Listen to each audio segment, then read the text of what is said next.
Aujourd'hui sur Media Moula, le podcast qui explore le futur des médias sous l'angle de la monétisation et de la croissance. Je n'ai toujours pas d'invité pour ce mois d'août. Les entrepreneurs médias sont en vacances. Donc j'en profite pour faire un récap des épisodes que j'ai publiés jusqu'à maintenant, sachant que ça tombe bien, j'ai publié 10 épisodes depuis le lancement en juin du podcast Media Moula. La semaine dernière, j'ai fait le récap des épisodes 1 à 5, donc je continue sur ma lancée. Aujourd'hui, récap des épisodes 6 à 10. C'est parti. L'épisode numéro 6, un épisode avec un invité très connu dans le monde du média en ligne, Jérémy Parola de Reward Media. Alors c'était super intéressant d'avoir Jérémy sur le podcast parce qu'il a une très très bonne connaissance du marché sous l'angle d'un groupe média d'une taille très importante. Et ce qui me frappe à chaque fois avec Reward Media dans leur communication, dans la façon dont ils présentent les choses et donc je pense dans la manière dont ils opèrent, euh, c'est cette capacité à déployer des nouveaux services et des nouveaux business, des nouveaux produits de manière très rapide. Pour un gros groupe, c'est assez surprenant. Ils sont très agiles, je trouve. Il n'y a pas un mois qui passe sans une nouveauté ou sans une annonce chez Reward Media. Alors ils ont forcément la capacité de le faire parce qu'ils ont beaucoup d'équipes. On pourrait penser qu'un média avec des grosses équipes, c'est un média qui est lourd et qui a du mal à bouger, qui a du mal à innover. C'est pas du tout le cas. Et ils ont également une très très bonne vision de ce que souhaitent, de ce que recherchent les annonceurs. Et c'est ça qui m'intéressait particulièrement dans les discussions avec Jérémy. Forcément, ils ont énormément de clients, ils ont énormément de marques médias, ils ont énormément d'agences annexes également qui proposent des services à des annonceurs ou à des agences dans le marketing digital. Donc c'était très intéressant et je vous encourage à écouter cet épisode qui est un peu long mais qui est très riche d'enseignements si vous avez le temps. Et la fois à retenir de cet épisode, numéro 6 avec Jérémy Parola de Reward Media, je dirais que c'est lorsque Jérémy nous a présenté son offre Social Publisher, qui en gros est une offre qui permet aux annonceurs d'optimiser leurs performances sur leurs achats médias sur les plateformes sociales. On donne un exemple très concret dans le podcast, dans l'épisode, avec, je vais le redonner pour vous expliquer. Imaginons Samsung qui souhaite faire de l'achat média sur Facebook. Ils vont utiliser la marque média Les Numériques pour annoncer sur Facebook. Donc ils vont profiter en fait de la notoriété du site Les Numériques pour optimiser les performances. Et ça fait que les internautes qui voient cette publicité ont la caution, si vous voulez, de le numérique, de la marque média qui est forte. Donc ils ont plus confiance. Et également, ça ressemble moins à une publicité en fait. Faut dire ce qu'il est. Donc ça, encore une fois, ça inspire plus confiance, plus de clics et probablement plus de conversions. Donc ça, c'est une offre qui se développe. Je vais avoir également un autre acteur qui fait la même chose dans les prochaines semaines. Et si vous êtes annonceur ou si vous êtes un média, vous pouvez profiter de ça pour optimiser vos campagnes. Et en tant que média, vous le profitez parce que en fait, vous êtes rémunéré pour donner cette caution aux annonceurs. Ce qui m'a paru intéressant également dans cette conversation, c'est l'état des lieux que Jérémy a été capable de dresser de manière très fluide. C'est une information qui est capitale et très importante pour tous les publishers, pour tous les éditeurs et les médias, sur en gros les grandes tendances du marché en ce moment. Où vont les budgets pubs, mais également, encore une fois, ce que souhaitent les annonceurs, là où les annonceurs investissent de l'argent pour leur acquisition, et côté média, où se trouve l'audience. Jérémy fait par exemple donne par exemple l'exemple des sites d'information qui en ce moment au niveau audience cartonnent, notamment quand on a enregistré l'épisode, c'était avec toute l'actualité politique ou les JO en France. Donc gros boost de trafic pour les médias d'information généralistes. Par contre, pour monétiser une audience sur de la news comme ça, c'est délicat. Personne n'a envie par exemple, de se positionner sur des pages qui vont parler de la guerre en Ukraine, pour donner un exemple. Par contre, les sites thématiques ont relativement soit une tendance à la stagnation pour le mieux ou à la baisse, notamment dû aux dernières mises à jour de l'algorithme Google. Et également le fait que les internautes de plus en plus en fait ils vont sur le social media pour trouver des informations. Jérémy donne l'exemple d'un site qui va éditer du contenu sur la beauté, par exemple, donc une audience féminine. Maintenant, cette audience va plutôt se diriger directement vers les réseaux comme Instagram ou TikTok pour consommer de l'information sur cette thématique. Épisode numéro 7 avec Michael Marek de Grenadia. Alors peut-être que vous ne connaissez pas Grenadia, qui est un groupe de médias indépendants, donc très différent de l'épisode précédent avec Jérémy Parola, qui est un mastodonte avec Reward Media du média, du publishing en France. Grenadia, c'est un groupe média donc, qui est indépendant, géré par un solopreneur qui est Michael Marek, un entrepreneur, et qui édite des sites dans l'univers des box à abonnement mensuel. Alors, Michael ne partage pas de chiffres sur son activité dans le podcast, mais sachant qu'il est le leader d'une thématique qui est concurrentielle en France, je peux vous assurer que le business fonctionne très bien. Et on pourrait penser que c'est une niche qui est limitée, mais quand on est leader même d'une niche limitée où la monétisation fonctionne bien, c'est un très très beau business. Et dans l'épisode, Jérémy, ce qui est intéressant, c'est que, Michael, ce qui est intéressant, c'est qu'il donne un peu son framework, ses 3 piliers pour éditer des sites qualitatifs et rentables, qui génèrent du cash. Et ces 3 piliers, donc vous pouvez les retrouver dans l'épisode. Un épisode riche en enseignements qui prouve qu'il n'y a pas un seul modèle de réussite, encore une fois. On peut très bien être un gros groupe média, mais également on peut s'en sortir en tant que solopreneur, même si c'est plus compliqué en ce moment, bien entendu. Mais ce qu'il y a, c'est que Michael, il a beaucoup d'avance sur son secteur. Ça fait des années qu'il édite ses sites, donc il a quand même un historique, une historique et une marque déjà bien établie qui lui permet de résister effectivement à la concurrence. L'info à retenir de cet épisode, moi j'étais super intéressé pour en savoir plus sur sa solution de gestion de campagne au clic qui s'appelle Linkaway. Je mettrai le lien en description et vous pouvez contacter Michael pour en savoir plus. Il peut vous faire des démos. C'est une solution SaaS en marque blanche qu'il a développée à l'origine pour lui, qui partait d'un besoin qu'il avait pour ses clients, qui n'étaient pas forcément très à l'aise ou partants pour faire de l'affiliation, parce que, par exemple, une petite box mensuelle qui se lance, l'affiliation avec les coûts de mise en place chez les plateformes, ça prend du temps quand même de trouver des affiliés au début. Ils n'étaient pas, ils étaient pas dans la bonne optique pour faire de l'affiliation. Par contre, les embarquer avec une solution qui fait du CPC, c'est beaucoup plus simple, et c'est pour ça que Michael a développé cette solution.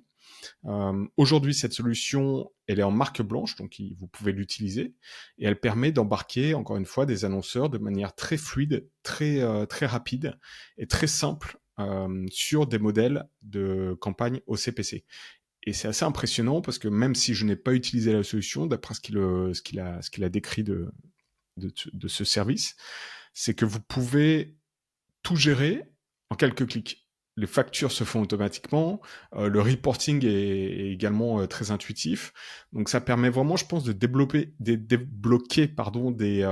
pistes de revenus que vous n'auriez pas forcément si vous vous acharnez à faire de l'affiliation avec tous les acteurs qui ne sont pas potentiellement pas prêts à faire de l'affiliation. Voilà, si vous êtes un éditeur et que vous constatez qu'il y a des annonceurs, soit les programmes ne fonctionnent pas très bien au CPA, soit ils n'ont pas de programme, vous les identifiez comme un partenaire potentiel, mais ils sont pas très chauds, ils rechignent à faire de l'affiliation, contactez Mickaël, demandez-lui en plus sur sa solution pour voir effectivement si ce serait un bon fit. On passe à l'épisode numéro 8 avec Jean-François Ferraud de Le Point, le magazine Le Point. Alors Jean-François Ferraud, moi, je l'appelle l'expert des experts du content de commerce. Ça fait des années qu'il travaille dans le marketing à la performance et dans l'affiliation. Il a passé énormément de temps sur des côtés éditeurs. Il était responsable notamment de la monétisation du site Les Numériques, qui est un peu le site référent en France de l'affiliation et du modèle à la performance, contenu performance. Et aujourd'hui, il déploie et il met au service du magazine Le Point toute son expertise et tout son savoir-faire sur un site qui est du coup généraliste. Et on voit que les sites comme Le Point, Ouest France, Le Parisien développent de plus en plus leur offre content commerce et monétisent de plus en plus une partie de leur édito avec le marketing à la performance. Et là, vous avez avec cet épisode avec Jean-François une, euh, une vision de comment ce groupe média fait pour monétiser son audience à travers 3 briques de monétisation. D'ailleurs, ça ne se limite pas que au marketing à la performance, même si c'est une belle partie. Donc un épisode ouais, super intéressant. Je pense que j'ai eu des très bons retours. Je vous encourage à l'écouter si ce n'est pas déjà fait. Et l'info à retenir, selon moi, de cet épisode avec Jean-François Ferraud du groupe du média Le Point, c'est à quel point on sent que l'optimisation de la performance dans toutes les actions menées par Jean-François et son équipe, que ce soit avec le niveau de tracking des différents leviers, le suivi des KPI, rien n'est laissé au hasard. Donc il y a un côté très pro, très analytique du marketing à la performance côté éditeur avec Jean-François. Et il partage de très bonnes astuces. Si vous êtes attentif en écoutant l'épisode, vous retirerez certainement quelques belles pépites pour optimiser et piloter votre activité content commerce. Épisode numéro 9 avec Romain Leglève, annonceur avec la marque NordVPN, que vous connaissez certainement, et Nord Security. Alors, un épisode que je voulais faire depuis longtemps parce que, personnellement, quand j'étais éditeur, j'adorais pouvoir contacter les annonceurs, soit en direct, soit à travers les agences d'affiliation, les plateformes d'affiliation, pardon, pour avoir un peu des informations un peu exclusives et savoir ce qui fonctionne, les services qui fonctionnent à promouvoir en affiliation, les produits et surtout ce qu'ils attendent. Et là, l'idée de cet épisode, c'était ça. C'était exactement ça. C'était, je sais que l'audience de Media Moula est principalement composée d'affiliés et d'éditeurs, de médias. J'avais envie que un acteur comme NordVPN, qui est très actif dans le marketing à la performance, puisqu'on le rappelle dans l'épisode, mais le marketing à la performance et l'affiliation, c'est le premier levier d'acquisition pour NordVPN devant tout ce qui est achat publicitaire et SEA. Donc il me paraissait très important et très intéressant d'avoir le point de vue d'un annonceur sur comment il travaillait avec des acteurs à la performance. Et l'info à retenir, je dirais que ce sont toutes les bonnes pratiques que Romain partage, autant du côté annonceur qu'éditeur, pour assurer un marketing à la performance et des campagnes à la performance qui fonctionnent et en partenariat gagnant-gagnant. On sent vraiment que pour arriver à des partenariats intéressants et des résultats intéressants, il faut vraiment une communication transparente, régulière et constante entre l'annonceur et l'éditeur. Ça peut prendre du temps, mais ce partenariat qui est construit avec des communications régulières, des feedbacks réguliers, ça permet vraiment d'optimiser les partenariats.